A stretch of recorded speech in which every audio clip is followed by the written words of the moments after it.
입다의 서원과 암몬 전투라고 하는 제목으로 말씀을 선포하겠습니다. 먼저 본문의 배경입니다. 길르앗이라는 사람이 매춘부와 바람을 피워서 입다를 낳습니다.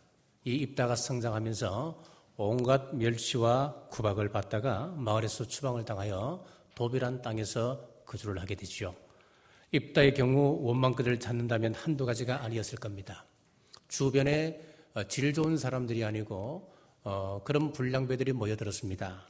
황무지 같은 돕땅에 살았습니다. 서자라고 하는 이유 때문에 차별 대우를 받고 살았었습니다. 그래도 좌절하지 아니하고 오히려 자기 관리를 철저히 해나갔습니다. 그랬더니 암몬 자손이 쳐들어왔을 때에 자기를 쫓아내었던 길르앗의 장로들이 그 앞에 와서 무릎을 꿇고 이스라엘의 장관이 되어달라. 그래서 이 위기를 극복해 해달라 요청을 하게 됩니다. 혹 이런 생각이 들지 않는지요? 우리 부모님이 잘 살았더라면, 그래서 좀 넉넉하게 유산을 우리에게 물려주었다면 지금처럼 내가 이렇게는 살지 않았을 텐데, 좀 더 좋은 환경에서 남부럽지 않게 살 수 있었을 텐데 환경을 탓하고 있지는 않는지요? 입다는 여러 가지 고통을 창조적 고통으로 성화시켜서 하나님의 구원사에게 크게 쓰임받았습니다. 자, 여기까지가 지난번 말씀이었습니다. 자, 오늘 본문은 입다가 민족의 지도자가 되어서 암몬 자손과 전쟁을 치릅니다.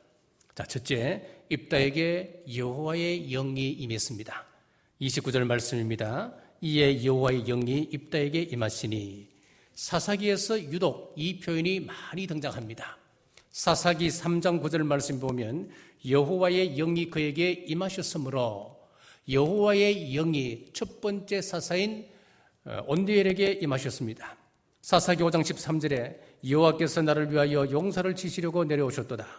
여호와께서 바락을 위하여 내려오셨습니다. 사사기 6장 34절입니다. 여호와의 영이 기드온에게 임하시니, 여호와의 영이 기드온에게 임하셨습니다. 자, 이 외에도 사사기에는 이 표현이 굉장히 많이 등장합니다. 영적으로 가장 어두울 때에 성령님께서 임하셔서 당신의 백성을 돌보셨습니다. 성령님이 임하시기 전에는 너무나 평범했던 사람들이 성령님의 능력이 임하고 난 다음에는 전혀 다른 사람이 되었습니다. 놀라운 능력의 사람이 되었습니다.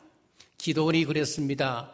그리고 입다가 그랬습니다. 그리고 급쟁이 여러 사람들이, 여자도 강력한 힘을 발하는 사람이 되었습니다. 약한 자가 강하여지고 미련한 자가 지혜로워지고 또 급쟁이가 용맹한 장수가 되었습니다. 이것이 바로 여호와의 영이 임하자 그들이 공통적으로 걸어갔던 길이었습니다. 그런 점에서 사사기 이야기는 우리 온 성도들의 이야기입니다. 우리 그리스도인들이 영적 전쟁에서 승리하는 길은 성령 충만 받는 길입니다. 그래서 성령 충만을 받게 되면은 연약하고 무능한 자에게 우리 성령님께서 함께 하심으로 이 세상을 넉넉히 이기며 승리하며 살아갈 수 있도록 도우십니다. 사도행전 10장 38절에 보시면은 하나님이 나사렛 예수에게 성령과 능력을 기름 붓듯 하셨으며 저가 두루 다니시며 착한 일을 행하시고 마귀에게 눌린 모든 자를 고치셨으니 이는 하나님이 함께 하셨습니다. 우리 주님께서 성령님의 능력을 받아서 다니시면서 착한 일을 행하셨습니다. 귀신을 쫓아내셨다고 성경은 분명히 말씀하고 있습니다. 아무리 우리가 신앙생활 잘 하려고 해도 은혜가 떨어지면 안 됩니다. 먼저 성령님의 능력을 받아야 함을 예수님을 통해서 우리에게 말씀하십니다. 에스겔 36장 26절에서 보면 또 새 영을 너희 속에 두고 새 마음을 너희에게 주되 너희 육신에서 굳은 마음을 제하고 부드러운 마음을 줄 것이며, 성령님께서 오셔서 새 마음을 주실 때에 우리 육신에서 굳은 마음을 제하고 부드러운 마음을 허락해 주신다 말씀하셨습니다. 사도행전 2장 3절에 보면은 마치 불의 혀처럼 갈라지는 것들이 그들에게 보여 각 사람 위에 하나씩 임하였더라. 제자들이 성령님을 받기 전에는 혀가 굳어져서 복음 전파에 대해서 단 한마디도 전파하지를 못하였습니다. 그런데 그들이 성령님께서 임하시자 능력의 혀가 되었습니다. 굳었던 혀가 풀리기 시작했습니다. 그래서 예수님을, 그들이 죽였던 예수님이 메시아라고 하는 사실을 담대하게 전가하게 될 때에 하루에 5,000명이 돌아옵니다. 3,000명이 돌아옵니다. 셀 수 없는 무수한 백성들이 예수님의 품으로 돌아오게 되었습니다. 자, 여기서 하나 발견할 수 있는 것은 성령님의 역사로 말미암아 제일 먼저 변화된 것이 무엇인가 하면은 우리의 입이라고 하는 사실입니다. 우리의 혀였습니다. 그들의 굳어졌던 혀가 풀려나게 되었습니다. 그들의 혀가 굳어졌을 때는 어떤 현상이 있었습니까? 자, 예수님을 복음을 전파하는 일에서는 전혀 관심이 없었습니다. 오히려 누가 예수님의 오른편, 왼편에 앉을 수 있을까? 자리 다툼이나 하던 그 혀였습니다. 도무지 예수님을 모른다고 예수님께서 잡혀가실 때 부인하던 혀였습니다. 그러나 성령님께서 함께 하심으로 말미암아 그들의 말이 변하였습니다. 성령 충만하여서 예수님의 복음을 위하여서 목숨을 내걸게 되었습니다. 그렇습니다. 성령 충만하면 우리의 말이 변하게 됩니다. 우리의 혀가 변하게 됩니다. 성령 충만하면 남을 욕하거나 비방하지 않습니다. 남을 해치는 말을 하지 않습니다. 남에게 상처를 주는 말을 하지 않습니다. 같은 말을 해도 위로의 말을 하고, 같은 말을 해도 격려의 말을 하고, 예수님의 향기 나는 말을 하게 되는 것입니다. 사도행전 2장 11절에서도 보면은 우리가 다 우리의 각 언어로 하나님의 큰 일을 말함을 듣는도다. 성령 충만하게 되면 말로 하나님의 큰 영광을 드러내는, 영광을 올리는 입술 된다고 성경은 말씀합니다. 사랑하는 남부가족 여러분, 용기를 주는 말, 품어주는 말, 세워주고 지지하고 격려하는 남북의 온 성도들 되시길 주님의 이름으로 축복합니다. 두 번째, 입다가 서원하며 나아갑니다. 30절에서 31절, 그가 여호와께 서원하여 이르되 주께서 과연 암몬 자손을 내 손에 넘겨주시면 내가 암몬 자손에게서 평안히 돌아올 때에 누구든지 내 집 문에서 나와서 나를 영접하는 그는 여호와께 돌릴 것이니 내가 그를 번제물로 드리겠나이다 하니라. 입다가 전쟁을 치르러 나가면서 하나님께서 이 전쟁에서 승리있게 해주신다면 내가 계산할 때에 가장 먼저 나와서 환영하는 그 사람을 하나님께 번제물로 드리겠습니다. 섬찟한 서원을 하게 되었습니다. 사랑하는 성도 여러분, 오늘 우리는 이 말씀 속에서 서원의 진정한 의미와 서원의 올바른 정신을 한번 생각해 보십시다. 제가 어릴 때는 학교 조회 시간에는 항상 그 맹세, 국가에 대한 맹세, 그런 맹세를 했던 기억이 있습니다. 마찬가지로 국가에 대한 맹세 같은 것은 서원이라고 이야기하지 않습니다. 여러분 친구들과 약속을 합니까? 아니면 이웃 사람들과 약속을 할 경우가 있습니다. 자, 이 경우도 서원이라고 이야기하지 않습니다. 서원이라고 하는 것은 사람이 하나님을 향하여 무언가 약속할 때 그것을 서원, 그렇게 이야기를 합니다. 서원에는 두 가지가 있습니다. 하나는 사람이 큰 위기를 겪게 될 때에 하나님께서 이 위기를 극복해 해 주신다면 제가 어떤 일을 하겠습니다. 그래서 이것을 위기서원, 그렇게 이야기를 합니다. 위기서원을 히브리 말로 네데르라고 하는 단어를 쓰는데 맹세한다, 그런 뜻을 가지고 있습니다. 자, 예를 들어서 야곱이 형 에서의 장자권을 뺏었습니다. 목숨의 위협을 느끼게 됩니다. 그래하여서 그날 외삼촌 집으로 피신을 가게 되는데 피신을 가는 도중 베델이라고 하는 곳에 이르러서 밤을 지새게 되었습니다. 작은 돌멩이를 베개 삼아 잠을 자다가 하나님을 만났습니다. 그리고 맹세를 합니다.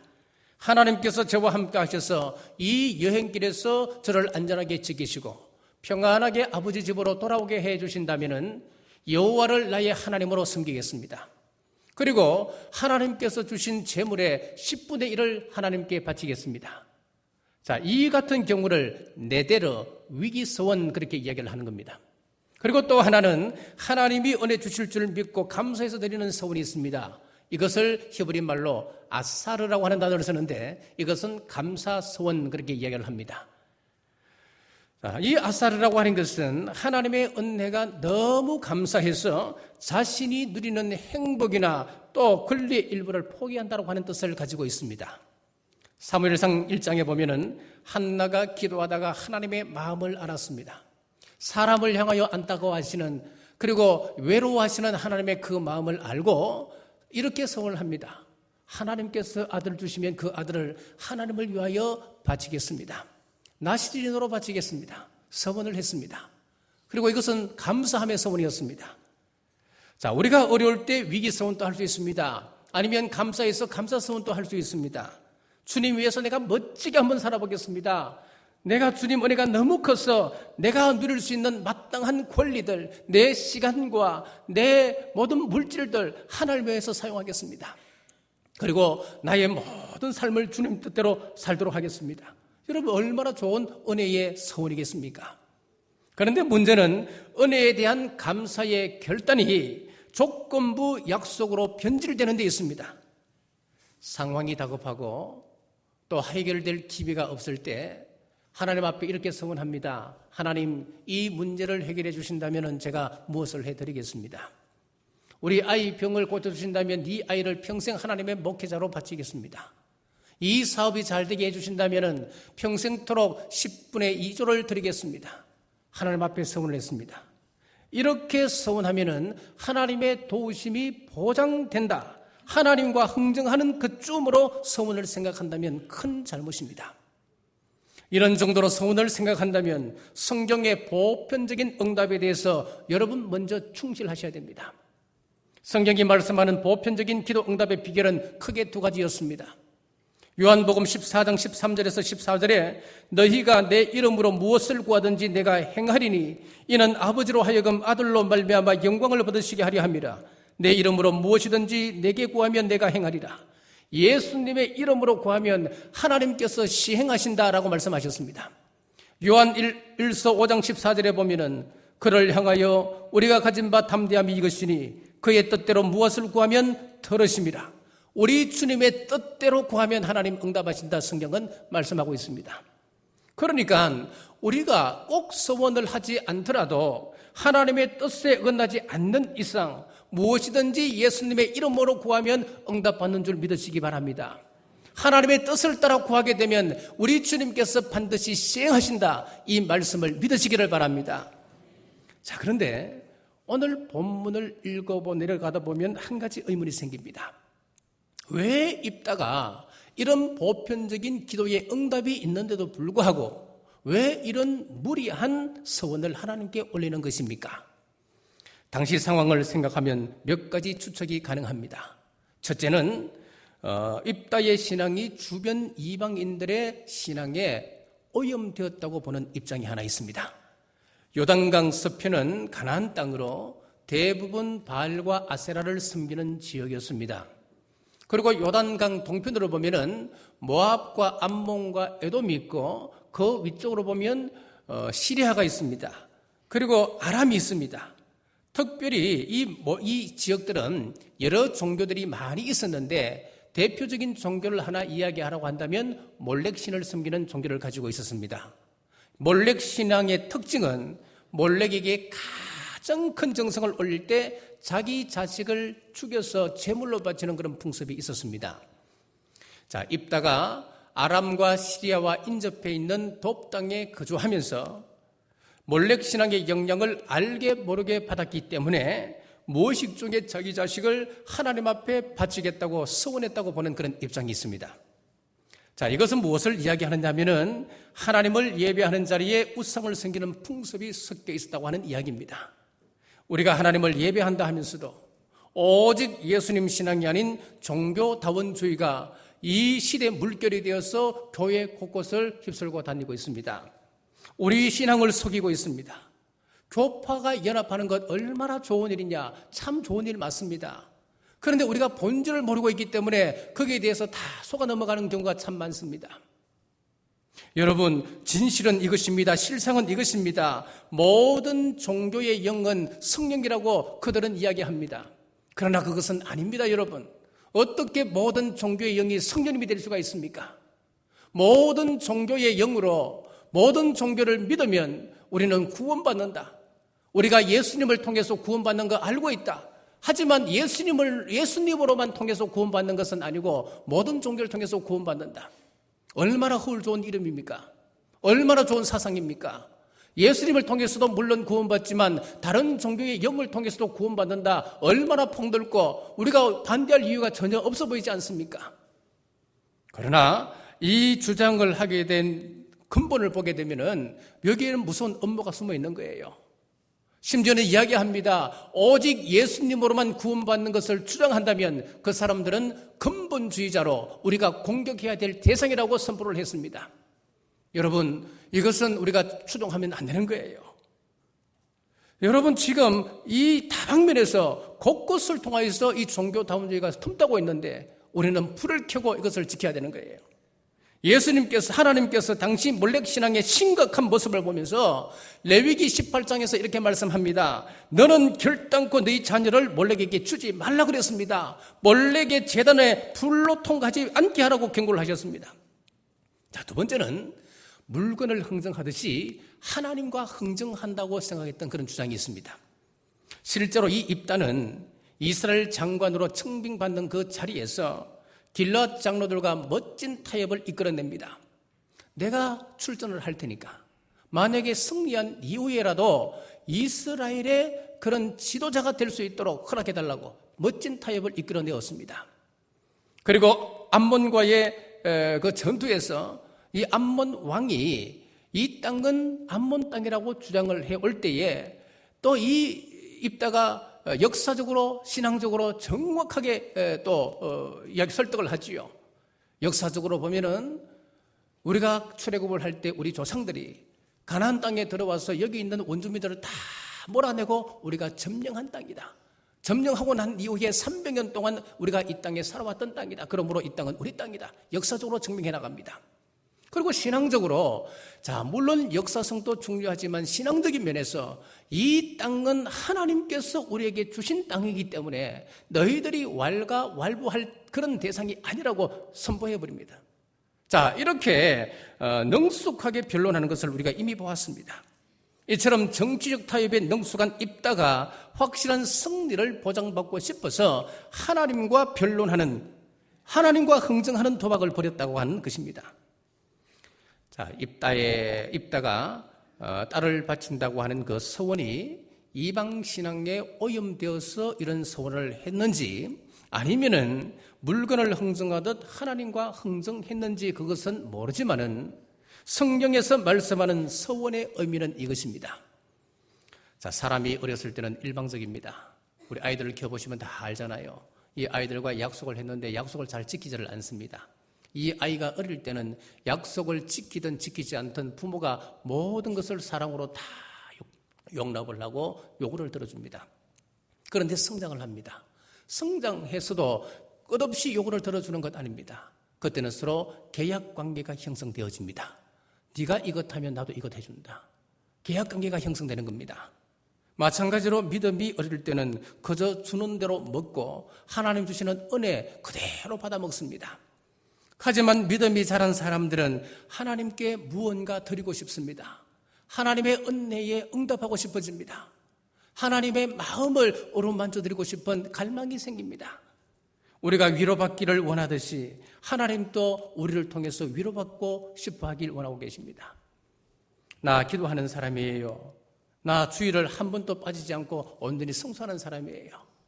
하나님이 주신 물건, 물질 정말 제가 정직하게 11조 내가 정확하게 되는 사람입니다.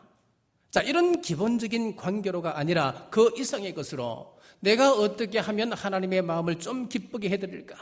내가 어떻게 하면 하나님의 친구가 되어드릴까? 하나님 마음 답답하시지요? 하나님 답답하신 거 있으면 저에게 말씀하세요. 제가 들어드릴게요. 제가 있지 않습니까? 자, 이렇게 하나님께 친구로 나가는 거예요. 하나님 저 때문에 많이 답답하시지요? 앞으로 이러한 일은 제가 하지 않도록 하겠습니다. 자, 하나님의 마음을 어루만져 드리는 거예요. 이것이 성경적인 서원의 의미입니다. 사랑하는 남부가족 여러분, 결단하며 하나님의 마음을 어루만지고 위로하는 여러분 되시길 주님의 이름으로 축복합니다. 세 번째, 입다는 서원을 이행했습니다. 39절입니다. 2달 만에 그의 아버지에게로 돌아온지라 그는 자기가 서원한 대로 딸에게 행하니 딸이 남자를 알지 못하였더라. 그의 염원대로 입다가 승리했습니다. 32절입니다.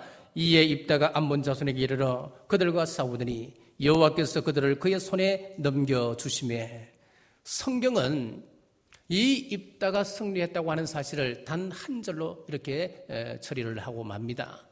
이 승리가 얼마나 중요한 승리였습니까? 그러면은 전쟁을 치를 때 그 상황을 기도원의 기사처럼 상세하게 기록할 수도 있었지 않겠습니까? 그런데 오늘 이 입다의 기록을 쭉 나열하면서 승리에 대해서 단 한 줄로 간단하게 기록을 하고 대신에 입다가 서원을 하고 그 서원의 결과가 어떻게 됐는지 이 부분에 대해서 아주 장황하게 기록하고 있습니다. 자, 그가 암몬을 물리치고 개설을 하는데 그의 무남 동료였던 딸이 소고를 치며 춤추며 아버지를 영접하고 있습니다. 입다가 그것을 보고 자기 가슴을 치며 울부짖으며 말합니다. 자, 35절 말씀입니다. 어찌할꼬 내 딸이여, 너는 나를 참담하게 하는 자요, 너는 나를 괴롭게 하는 자 중에 하나로다. 내가 여호와를 향하여 입을 열었으니 능히 돌이키지 못하리로다 하니. 36절의 딸의 반응입니다. 딸이 그에게 이르되 나의 아버지여, 아버지께서 여호와를 향하여 입을 여셨으니 아버지의 입에서 낸 말씀대로 내게 행하소서. 이는 여호와께서 아버지를 위하여 아버지의 대적 암몬 자손에게 원수를 갚으셨음이니이다 하니라. 하나님께서 아버지께서 하나님을 향하여 서원을 했다면 그 서원을 반드시 지키십시오. 지금 딸이 그렇게 이야기하는 거예요. 여러분, 그 딸의 모습은 우리 예수님의 모습입니다. 십자가를 앞에 두고 밤을 새워서 고통에 겨워 기도하십니다. 얼마나 십자가 고통이 무서웠으면 우리 예수님께서 십자가를 지기 전에 땀방울이 핏방울이 되기까지 근심하며 기도했겠습니까? 그의 기도 가운데 이런 기도가 있습니다. 우리 예수님께서 하나님을 향하여 하나님, 만약에 할 수만 있다면 이 잔을 내게서 옮겨주십시오. 그러나 내 원대로 마옵시고 아버지의 뜻대로 하십시오. 자, 지금 이 딸의 모습 속에 우리 주님의 모습이 들어있습니다. 이렇게 착한 딸을 주게 하는 입다의 그 심정을 여러분 이해하시겠습니까?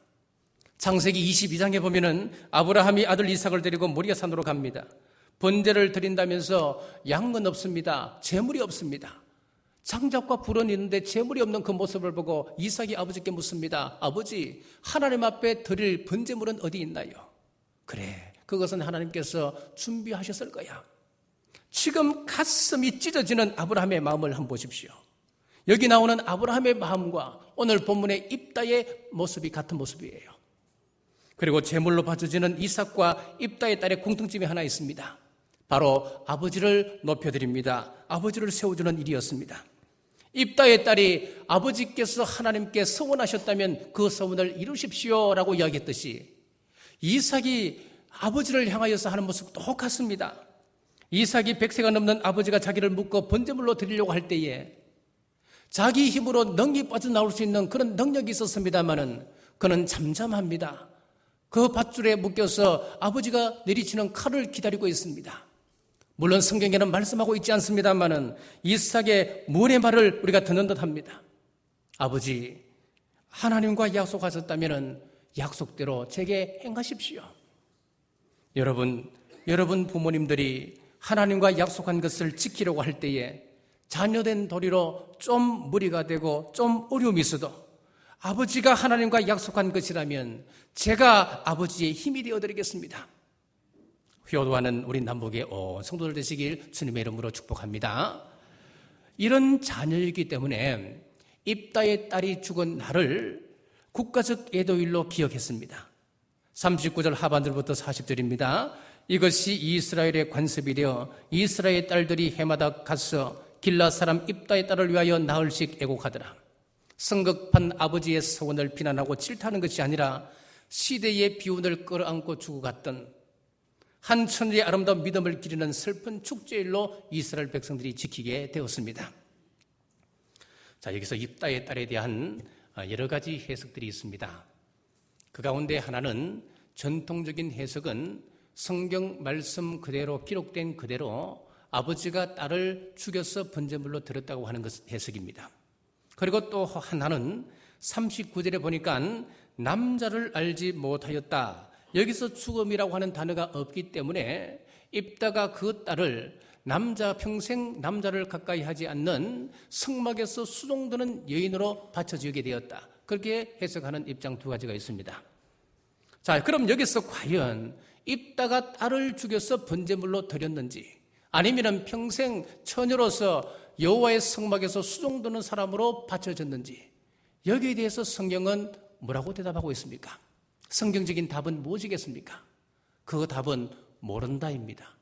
여러분, 모르는 것입니다. 성경에서 그 이상을 기록하지 않는 것은 우리가 알려고도 할 필요가 없습니다. 왜 성경이 이 중요한 문제를 이렇게 애매하게 기록했을까요? 이 사건의 중심 주제가 재물의 문제가 아니란 이야기입니다. 그가 어떻게 죽었느냐, 그 문제가 아니란 이야기입니다. 다만 성경이 말씀하고자 하는 바는 입다와 그 딸이 고통 가운데 그 서원을 이루어갔다는 데 초점을 맞추고 있습니다. 자, 그럼 여기서 중요한 질문이 하나 있습니다. 자, 그러면 서원을 했으면 우리가 서원을 반드시 이루어야 됩니까? 지켜야 하느냐 문제입니다. 아들을 주의 종으로 드리겠습니다.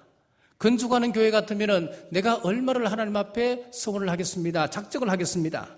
자, 이렇게 우리가 다 서원을 하며 살아왔었습니다. 자, 그런 서원은 갚아야 합니까? 아니면 갚지 않아도 됩니까? 꼭 갚아야 됩니다. 서원의 정신은 반드시 지켜야 됩니다. 신명기 30장 2절에 보시면은 사람이 여호와께 서원하였거나 결심하고 서약하였으면 깨뜨리지 말고 그가 입으로 말한 대로 다 이행할 것이니라고 말씀하셨습니다. 신명기 23장 21절에서도 내 하나님 여호와께 서원하거든 갚기를 더디하지 말라. 내 하나님 여호와께서 반드시 그것을 내게 요구하시리니 더디면 그것이 네게 죄가 될 것이라.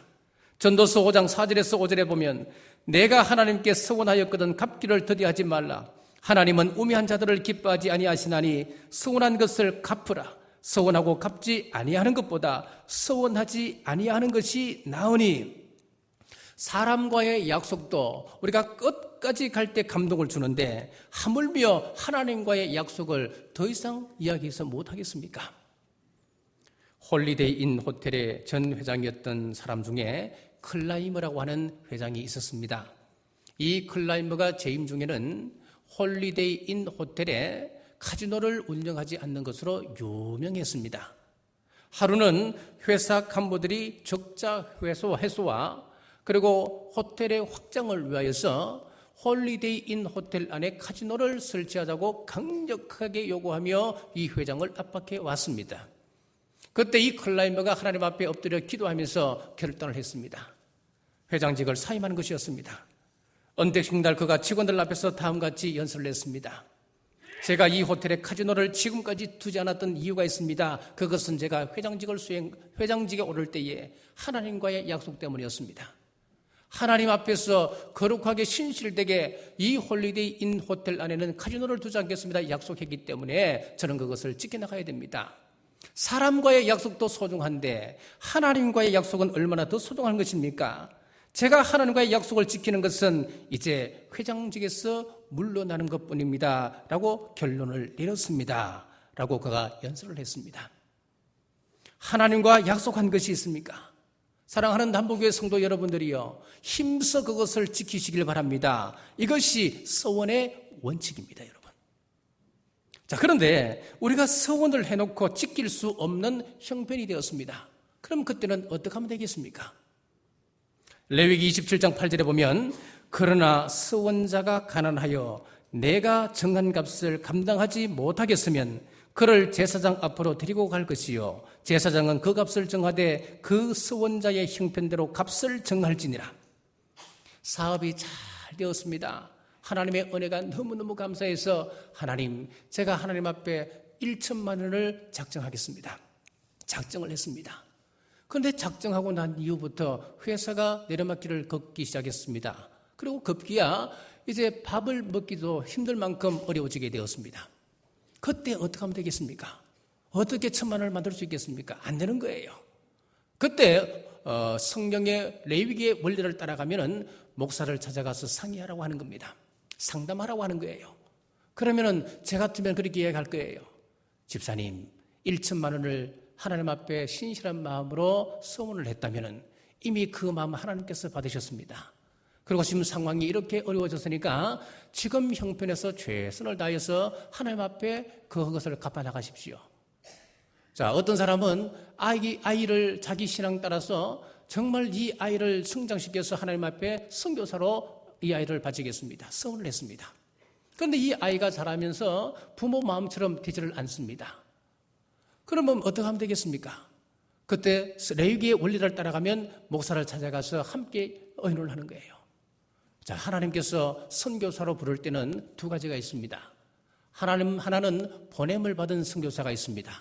이 선교사는 선교지 현장에 직접 나가서 온몸을 바쳐서 하나님의 영토 확장을 위해서 애를 쓰는 거예요. 그리고 보내는 선교사가 또 있습니다. 이 보내는 선교사라고 하는 것은 이 땅에 남아서 그 선교사의 생활비를 일부를 대기 위해서 열심히 사업을 하고 봉사를 하고 이 사회에서 윤을 창출해서 그 일부를 선교사에게 보내는 거예요. 보내는 선교사입니다. 자, 이 아이가 선교사로 나가기를 거부한다면은 정말 이 아이가 좋은 사업에 하나님이 원하는 사업들을 잘 경영하여서 그 수입의 일부를 보내는 선교사로 그 돈을 사용하라. 그렇게 상담을 할 수 있는 거예요. 자, 이렇게 목사와 함께 기도하면서 하나님의 대안을 찾아가는 거예요. 하나님께서 이런 방법을 주셔서 우리 마음에 자유를 주시도록, 자유를 누릴 수 있도록 해주셨습니다. 자, 그런데 이런 구제 조항을 우리가 악용하면 안 되는 거예요. 이 구제 조항을 둔 것은 서원을 안 지켜도 된다고 하는 그런 말씀이 아니고 혹 지킬 수 없는 그런 상황일 때에 대안으로 우리에게 자유를 주시고자 하는 하나님의 배려입니다.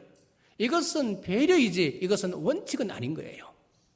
이외에도 하나님 앞에 약속한 서약들이 많이 있습니다. 연초에 우리가 교사 직분을 받고 찬양대 직분을 받고 또 건찰 직분을 받을 때에 연초에 다 서약하고 우리가 받았지 않습니까? 욱하는 심정으로 직분 감당하는 것이 아니란 이야기입니다. 기분 좋으면 하고 기분 나쁘면 직분을 내팽개쳐도 된다고 하는 그런 이야기가 아니란 이야기입니다. 하나님은 약속을 이루시기 위해서 자신의 외아들 예수 그리스도를 십자가 위에 넘겨주셨습니다. 십자가 위에서 죽이십니다.